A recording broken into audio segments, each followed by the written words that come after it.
On a large farm surrounded by fertile green lands lived Colonel Valeriano, a tall man with broad shoulders, a neatly trimmed gray beard, and a gaze as sharp as a knife. His deep voice echoed through the corridors of the big house, and across the fields like thunder. He commanded everything and everyone with an iron fist. The farm workers, the residents of the nearby village, and even his own family trembled in his presence. Valeriano tolerated no weakness, mistakes, or excuses.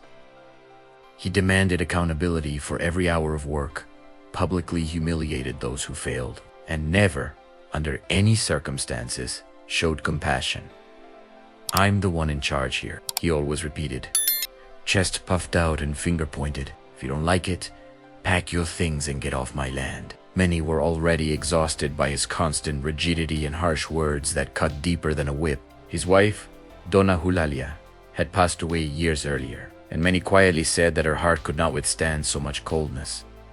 The employees worked out of fear, not loyalty. In the village, people crossed the street when they saw him coming. Valeriano lived surrounded by people, yet he was profoundly alone. He woke up before sunrise, mounted his horse, and inspected every corner of the property. He barked orders, deducted wages for any delay, and expelled entire families over small debts.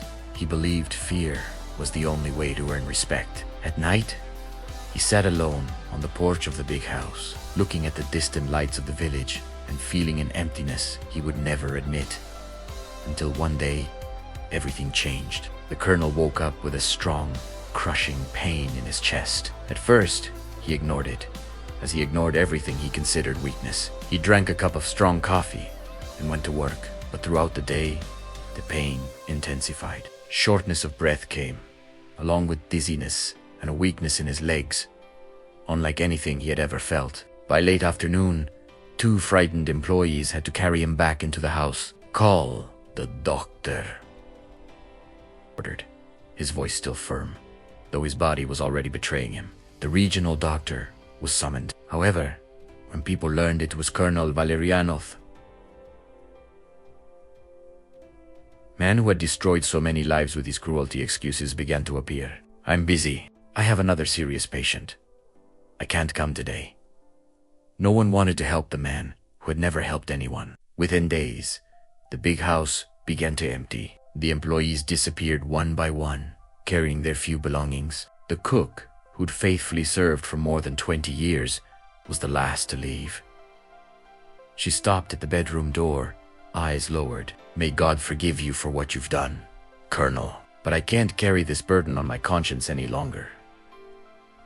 The door closed. Silence took over the house. Valeriano was completely alone, lying in the enormous dark wooden bed, sweating cold sweat and staring at the cracked ceiling. He felt for the first time the crushing weight of loneliness. The pain in his chest was intense, but the pain in his soul was 1,000 times worse. He, who had always believed power and toughness would protect him, now understood the harsh truth. No one stays beside a man who has sown only fear and suffering. The nights were long and torturous. He remembered faces of people he had humiliated, families he had expelled, harsh words he could never take back. For the first time, tears ran down the wrinkled face of the colonel, tears of regret and fear of dying alone. Then, on a rainy afternoon, a simple wagon stopped in front of the porch of the big house. From it stepped a doctor, Dr. Clara, a petite woman with brown hair tied into a simple bun, calm eyes, and steady hands. She deeply loved her profession. To her, every life was sacred, regardless of the past of the person who suffered. Entering the room with her medical bag, she said calmly and firmly, "I heard there is a seriously ill man here. I came as quickly as I could."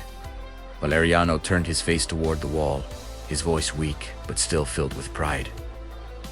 "I don't need anyone's pity. You can leave, Miss. I want nothing from you."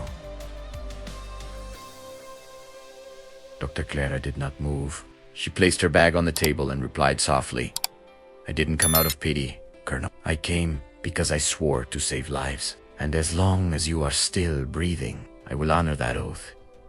The following days were filled with intense physical and emotional suffering. The colonel endured terrible attacks of chest pain, shortness of breath, and high fevers that left him delirious. Sometimes he called names from the past: Islate wife, former employees with a broken voice no one had ever imagined hearing from him. Dr. Clara barely slept. She spent nights beside his bed in an old wooden chair, changing cold compresses on his forehead, administering medication at exactly the right times, and wiping sweat from his face with infinite patience. "Why don't you leave like everyone else?" he asked one dawn, his voice hoarse and weak. "I don't deserve this." Clara, dark circles under her eyes, but determination in her gaze, answered, "Because my oath doesn't depend on who deserves it. I love medicine. I love the chance to bring hope where there is only despair." Valeriano watched her work in silence. He, who had always treated women with disdain, now admired the quiet strength of that woman. Little by little, between one crisis and another, their conversations grew longer and deeper.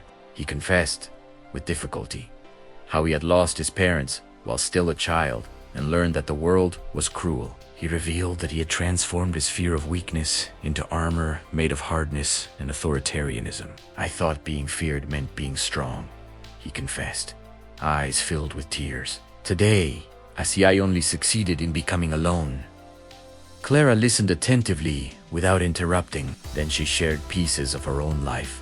She spoke of her poor childhood, her struggle to study medicine against her family's wishes, and the sleepless nights caring for patients across the region. She explained how fulfilled she felt when seeing someone recover, even if that person was the most feared man in the village. There was one especially dramatic moment. On a stormy night, the colonel's condition became critical.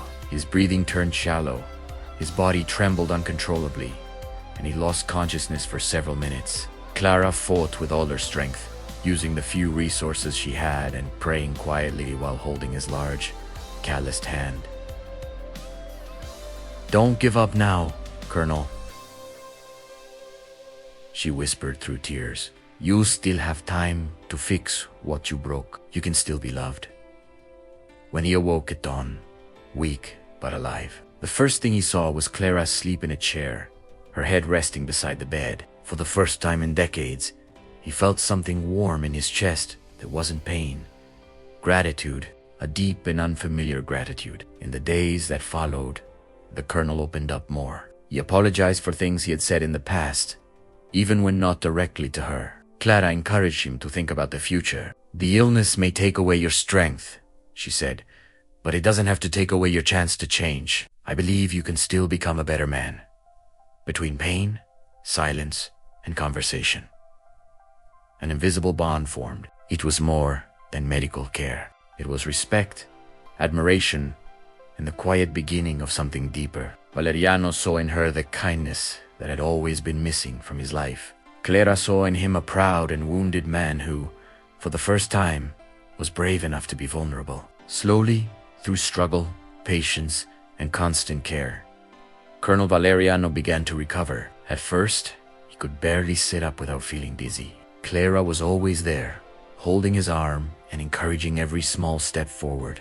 Eventually, he could walk around the room and later onto the porch. Each step was a victory earned through pain and perseverance. The farm, once ruled by fear, began to breathe a different air. Some former workers returned after hearing about Dr. Clara's dedication. Still weak, Valeriano asked to be taken outside. With trembling hands, he helped plant a young tree, something he had never done before. As he covered the roots with soil, he murmured to a former employee, "I made many mistakes.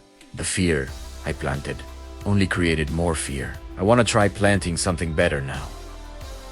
The villagers watched from a distance in disbelief. The man who had once humiliated them was now apologizing with humility. Clara observed it all with a gentle smile and attentive eyes. She knew true change required time and courage. Their love grew slowly and deeply, like a seed sprouting in barren soil. It was not sudden passion, but something built through shared suffering, late-night conversations, mutual respect, and silent loyalty. Valeriano admired Clara's quiet strength and tireless dedication to medicine. He, who had once despised kindness, now saw it as the greatest strength he had ever known. One afternoon, sitting together on the porch at sunset, beneath a sky painted orange and pink, Valeriano gently took her hand. His voice, once harsh and commanding, now emerged soft and emotional. "Clara, I was an empty man, full of anger and loneliness. You didn't just save my body, you saved what remained of my soul. You gave me back the chance to be human. I know, I don't deserve it, but if you will accept me, I want to spend the rest of my days protecting you, respecting you, and loving you with the loyalty you deserve." Clara felt tears fill her eyes. She looked at him for a long moment, her heart beating fast. Then she replied softly, but with certainty, "Valeriano, I have always loved my profession above all else. It was my companion during the hardest moments of my life. But while caring for you, I discovered that my heart has room for something greater. I saw your courage to change, your humility to ask forgiveness, and your strength to begin again. I accept. I will stay by your side with true love, loyalty, and unity, no matter what the future brings." From that moment on, they built a new life together. Valeriano became fairer and more attentive. He spent his mornings listening to workers, helping solve problems, and ensuring everyone was treated with dignity. Clara continued practicing medicine with even greater passion, now supported by a partner who understood the value of care and sacrifice. There were difficult days. Valeriano still suffered occasional pain and moments when the old hard-hearted man tried to return. During those moments, Clara held his hand and reminded him, "We overcame the illness together. We will overcome what still remains inside us together." Their love grew stronger through daily perseverance. The farm flourished. The village, which had once avoided the big house, now approached it, seeking help and guidance. Together, the colonel and the doctor proved that even the hardest heart, hardened by suffering, can be transformed by the power of sincere love born in the midst of pain and abandonment.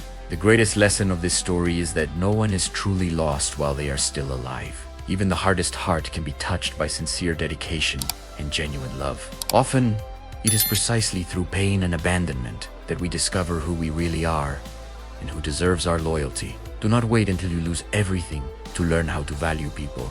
Be the change you wish to see in the world through courage, compassion, and consistency. If this story of redemption, suffering, perseverance, and love moved you, subscribe to the channel, activate notifications, leave a like, and share it with someone who needs a message of hope. Which moment touched you the most? Tell me in the comments.